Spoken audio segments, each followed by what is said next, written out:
सभापति महोदय, महाराष्ट्र में धनगर समाज कई वर्षों से न्याय के लिए वंचित है। धनगर समाज, जो कहा जाता है कि धनगढ़ और धनगर ये दोनों एक ही समाज है।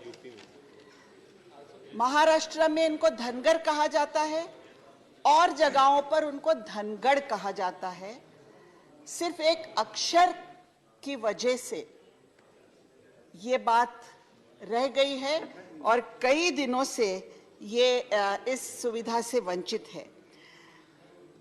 सभापति महोदय, एक सम्मानीय सदस्य ने यहाँ कहा कि नियमों के जालों में अटका हुआ विषय, ये विषय उसी तरह नियमों के जालों में अटका हुआ है सभापति महोदय, क्योंकि अगर सिर्फ एक अक्षर का सवाल है तो ये एक इतना बड़ा वंचित समाज जो है महाराष्ट्र में, इसको न्याय क्यों नहीं मिल रहा है।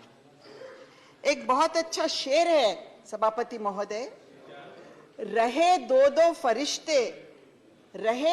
फरिश्ते साथ, अब इंसाफ कहां होगा। रहे दो फरिश्ते साथ, अब इंसाफ कहां होगा। किसी ने कुछ लिखा होगा, किसी ने कुछ लिखा होगा। तो बात सभापति महोदय इसी तरह से अटकी हुई है।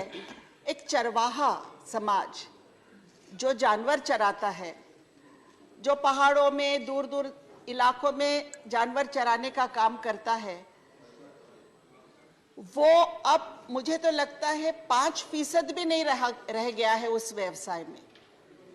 बाकी लोग इस व्यवसाय से भी दूर हो गए हैं। कहीं ना कहीं इनको सुविधा तो मिलना चाहिए, लेकिन ये जो नियमों का जाला है, इसको दूर करने का काम आसानी से संसद में हो सकता है। सभापति महोदय, संसद को हर चीज का अधिकार है। जो कोर्ट के निर्णय है जिसकी वजह से कहा जाता है कि 50% का जो है आरक्षण की मर्यादा है, उसको दूर करने का काम भी संसद में हो सकता है और ये होना चाहिए, ऐसा मुझे लगता है।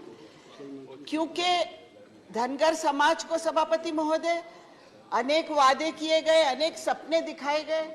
महाराष्ट्र में भी अनेक वादे किए गए। हर बार कहा जाता है कि अगले कैबिनेट में जैसे ही हमारी सरकार आएगी वैसे ही हम पहली कैबिनेट में ये प्रस्ताव